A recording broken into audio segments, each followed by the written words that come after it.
All right, let's take a quick look at the Nikon 24-200 Z mount lens. It's the new super zoom that Nikon has for the Nikon Z5, Z6, Z7, and it'll also work on the Z50. But of course, that's an APS-C sensor camera, so there will be a 1.5 times crop if you were to use the 24-200 on that. So it would end up being something like a 36 to 300 millimeter equivalent.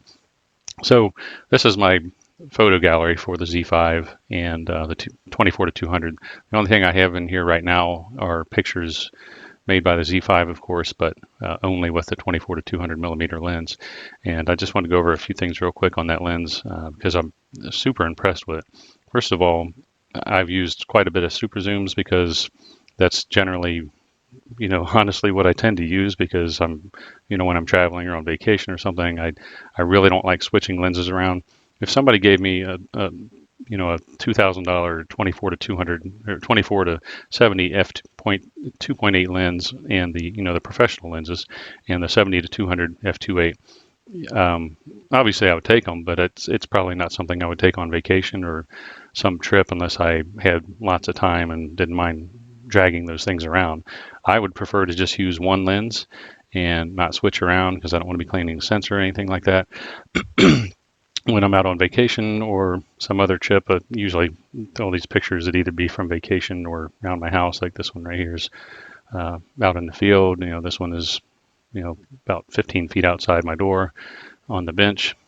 But I like to use a super zoom because it's super convenient and you've got a great focal range, in this case 24 millimeters, which is pretty wide, and you can use it indoors or capture large landscape scenes, and 200 is typically what I would need. On the long end, I can get away with just 200. 300 would be better, but 200 pretty much covers everything I would shoot. So this lens, it's pretty lightweight. It doesn't really add too much to the camera body, so it's a really good balance with the Z5 and also with the Z6 and Z7. It's really sharp. I'm getting some pictures here in just a minute. And by the way, check out this gallery. It'd be a lot easier to see the pictures better and look at them yourself. But the bokeh is really beautiful in this lens. So see here, this example. Just how the background, out of focus area just kind of melts away. And let me find another example real quick. So this one here, so you see in the background, this is another one. Let me just say, this kind of a busy scene. There's other plants back here. A lot of times with a cheap super zoom, you wouldn't have these little bokeh balls, or bokeh, I think is what they technically call it, that background blur, the out of focus areas.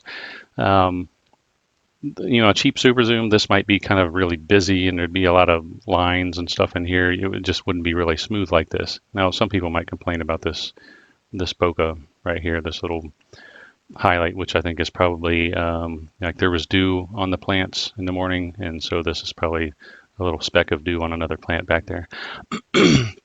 And what aperture was this? This was f8, so you could start to see the aperture blades with the little lines on them down here, little octagon or whatever the shape is. So instead of being perfectly round, it'd be nice if they used a 9-blade aperture on this, but they didn't. So let me just go into this real quick. So this is obviously what it looks like on the Z5, and it looks bigger than it is. We'll get to that in just a second. The only thing on the lens itself, as far as any physical controls, there's a focus ring back here, and the zoom ring out here. And on the other side, down right in here, you can't really see it well. There's a lock. So if you're at 24 millimeter, you can lock that, and the lens won't creep out. I've never had it creep out on me yet. Maybe after years of use, it might loosen up a little bit, and the lens want to start extending if you're holding a camera pointed downwards. Excuse me. So it's obviously this is a Z mount lens only for the Nikon mirrorless Z mount cameras.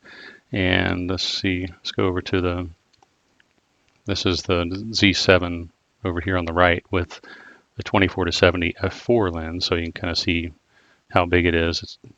The end of the lens is technically right in here somewhere for the 24-70, and then 24-200. just a little bit farther out. But of course, the 24 to 70 is a collapsible lens, so you have to extend it. When you zoom it out, you have to, here it is locked, so it's retracted in the camera right now, well, in the lens, and then you have to zoom the camera lens out to 24 millimeter before you can even start taking pictures. As you can see, the 24 to 200 is not a retractable lens. This is just how it is when it's back at 24 millimeter. There's no dead zone where you're retracted further. So once you extend the 24 to 70 out, it's about as big as the 24 to 200 anyway. And so let's just scroll through some of these pictures. I'll point out one minor issue the lens has. Might be a problem for you. It's not a problem at all for me because Adobe Lightroom takes care of it really easily, almost instantly. So this is just some pictures in a museum, and just about everything in here is handheld in my photo gallery from the Z5 and 24 to 200. And typically I go down to about 1/15 of a second. That's kind of the spot where I don't like to go any lower because I don't trust myself to hold it steady enough. And I even did that on the GH5 and the Olympus OMD EM1 when I owned those. I probably could have went a little slower, but I'd rather not. So this is out in a state park, just really, really nice. I don't remember, what was the aperture here? So it's at 24 millimeter basically in f6.3, so that's a minimum. Well, it would be f4 if I wanted to go to the minimum aperture there. So that's 6.3. This actually just shot this morning, and that was f8. And you can again see in the background how everything just kind of looks smooth and kind of melts away. That's not here's a better example. Some grass, and this is f8 again at 200 millimeter. So you can see in the background how everything looks really smooth, and the items that are in focus are really sharp. Another sharp picture there. Everything's kind of in the same in the focal plane.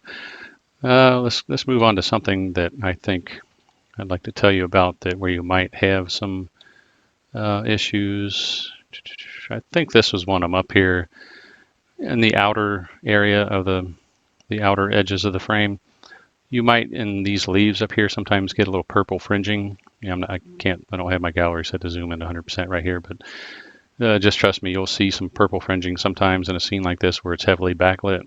So there'd be like on the edge of these leaves, there'd be like a little purple edge along the leaf, and you just take Adobe Lightroom and put that little jopper on it for the chromatic aberration removal tool, and it'll just take it right out. That's usually the way it is for me. This probably, what was this? This is 1/15 of a second, and that's f4. So again, it's just, this lens renders everything really beautifully, and I've been really impressed with it. So feel free to check out this gallery. I'm not going to go into go through every single picture. You can look at it yourself. It's great for landscapes. It's great for all kinds of stuff. It's in the museum again. What is this? 105 millimeter at f6.3. And again, how the background blurs away really well. Here's a really great example of a nice bokeh. In this case, I don't think there was any purple fringing on these leaves. It tends to happen. Let's go a little further here. Find one like this again. I think this was a scene that had some. Might be some up here. Oh, there's me. Excuse me. Was this f4? I'm not going to go through all these. I said that once already. But yeah, feel free to look through these. And these are just some examples of the Z5 and the 24 to 200. And in my opinion, it's an outstanding lens. It does everything really well. It just has, in my opinion, that one little issue with the purple fringing, but that's not super common. Resists flare pretty well. When you saw that back here, pointed with the sun in the scene. Where was that? Right here. So there's an example of what kind of flare you might get, which is not much of anything. And yeah, everything's just really sharp. Look at these acorns from the oak tree. And I'll just stop with that because There's really not much else to say about it. It's, you can look up the specs on the lens. It's got a really great coating on the front of the lens. It's got that fluorine coating plus something new that Nikon calls Arneo.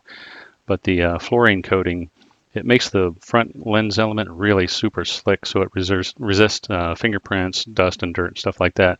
And so when you start cleaning it with a lens cloth and maybe a little the lens cleaner fluid, just a little bit, you'll just notice that it's much slicker than a lens that does not have that fluorine coating.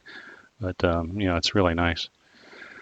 All right, we'll stop with that, and thanks for watching. And if you need a nice super zoom, in my opinion, this is one of the best, and it's definitely the best ones I've ever used. All right, thank you.